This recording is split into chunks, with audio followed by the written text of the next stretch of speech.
Welcome back to the Welsh Sports Podcast. In this one, I'm looking at 5 players that I want to see big performances out over the 3 World Cup warm-up matches.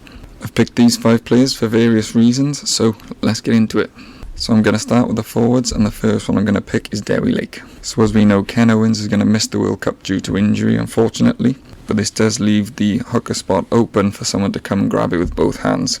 Ken Owens, obviously at the end of his career too, although he did stress he's not retiring, we need to be looking for a long-term replacement, and I think Dewi Lake could be the man. I like Elliot D. I'm not a fan of Ryan Elias, but I think Dewi Lake's got the highest ceiling out of all the hookers, and he's got a lot of potential. He's good around the park, he's good on the ball, he's got really explosive ball carrying.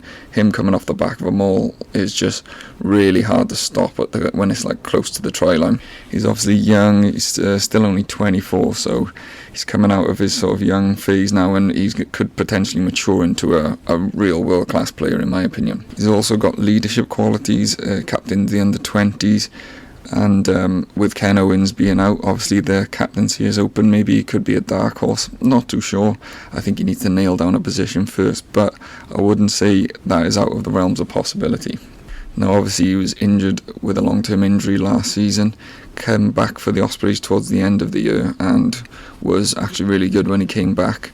So let's hope that he takes some of this momentum into these World Cup warm-up matches now, and I'd like to see him get a run of games and try and nail down that spot. My only concerns when it comes to Lake is the set piece. Obviously he used to be a flanker, he was converted to a hooker, and his line-out throws are not great. That's probably been his biggest weakness. But that is something you can definitely work on. You've got to spend time around. But just the strong ball carrying ability and natural ability over the ball at ruck time and being a menace, you can't really necessarily learn that. So he's got all the athletic ability and all of the size and skill. He just needs to really crisp up his set piece play, and I think he could, like I said, be a real world class player. My second choice is going to be Will Rowlands. Now I'm picking Rowlands because he's had a long-term injury. We haven't seen him since the autumn. He didn't finish the season for the Dragons, and with Alun Jones retiring, there is definitely a hole at second row. David Jenkins has been great. I think Adam Beard's probably nailed down the other second row position, whatever you think of him. But I think it'll be important that we get Will Rowlands fit and ready for the World Cup. He's also sitting on 23 caps and obviously moving to France after the World Cup, so he's going to need the 2 caps to be able to secure his Welsh future. So we'll definitely see him for the majority of the warm-up matches, and he really needs to get some game time in as well, get some minutes under his belt. So I think we'll see a lot of him, which is what he certainly needs. As I said, with Wyn Jones retiring, we need to add some of that depth. We've started bringing some young players through, which is great, but he has a real big physical presence. He's a big guy, and with Faletau being injured, he's expected back for the World Cup, but he's going to miss these warm-up matches, so we might have to we will lose Faletau's ball carrying skills. So a big unit like Will Rowlands coming on with the big carries and the big clear outs at ruck time is going to be vital. My next choice might be a little bit of a surprise to some, but I'm going to go with Tommy Reffell. This is mainly because I'm a massive fanboy of him. I think he's absolutely world class, to be honest. I think he's really underrated. I've watched him a lot for Leicester, and he is literally pivotal to everything they do. He is so deadly over that ball. He gets a lot of hands on the ball at ruck time, slows it down. He's literally been pivotal to Leicester winning the league last year, and I think he's got a real chance of being something special for Wales. With Tipuric being retiring, I think a lot of people will probably say that Jack Morgan would be the favourite for the 7 jersey, and I do really like Jack Morgan. I think he's really good with ball in hand, really explosive carries. I just think Reffell is just so good at disrupting other teams' ball. and it really will help out the defence. And I think that's going to be something important in the World Cup. I just think he's unbelievable, and he hasn't really had much of a run of games with Wales. Obviously Gatland has been mixing and matching, trying different people, but he was man of the match in his second game against South Africa, I believe, in the win away at South Africa, and then he got injured in the autumn, didn't sort of get his spot back then, so I'd like again to see him with a run of games.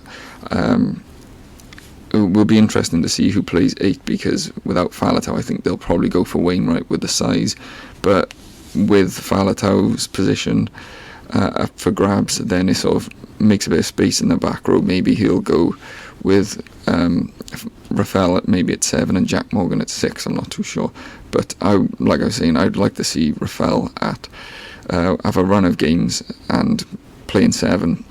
He's also got the leadership qualities that we were talking about earlier, similar to Dewi Lake. He captained the under-18s and the under-20s, so he's obviously got that in him, and maybe we could see him in the future being a Welsh captain, but I don't know. He's going to have to nail down a spot and prove that he's good enough, but I definitely think he is.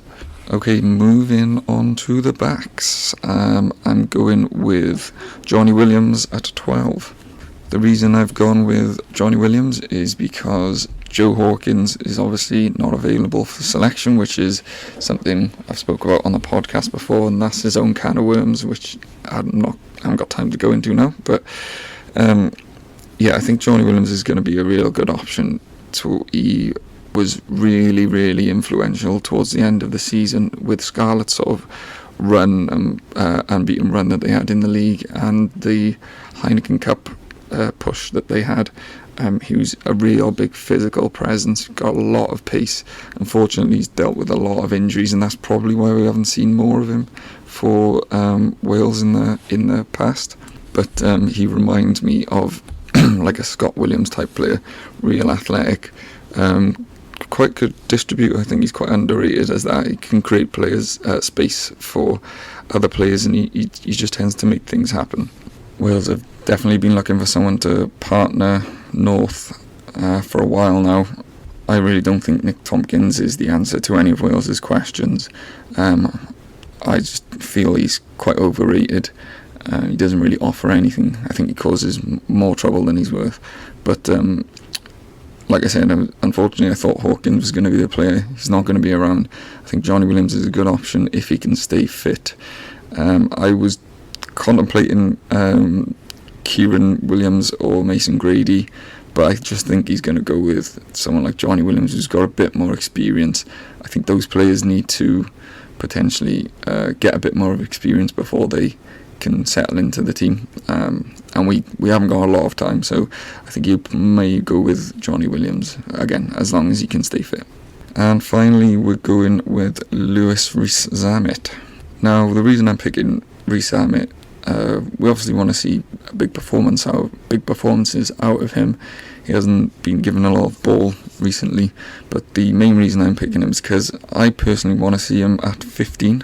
Now, he had 1 or 2 appearances for Wales at 15, and I know that's not his natural position, and maybe he lacks some of the general ball playing skills that you need at 15, but I think Wales have really had a lack of maybe competition or depth in the last few years. As good as Halfpenny and Liam Williams have been in their day, they obviously getting sort of a bit towards the end of their career now, dealing with a lot of injuries recently too, and I think getting Rees-Zammit at 15 really just gives him more opportunity to have ball and gets him into space and just gets him more involved in the game, and he's probably, if not our most deadly back, probably our most deadly player. So I think it's really important to maybe, even if we don't want to force the ball into anyone's hands, but if he can sort of make that position his own and develop the skills, that footballing skills, defensive skills and kicking skills, etc., then I think that could really take his game onto the next level. We all know how fast he is, how quickly he can make something happen, and I just think putting him at 15 is a good option. Whether this is going to happen, I don't know. Wales just have got a real deep pool of real quality wingers, Rio Dyer, Josh Adams, Cuthbert, and I just think you can get those players on the pitch and get Zammit on at the same time. There's no disrespect to Liam Williams. I think he's a great player. He's just not quite what he used to be, and the exact same for Halfpenny. Halfpenny has been great servant and great for Wales over the years, but I just think his best days are past him, and we need to really be looking to the future of that position. And I think Zammit could be it, because I don't really know what other options there are in Wales. If there's other players you would have liked to have seen on this list, please comment below, subscribe, and I'll catch you on the next one.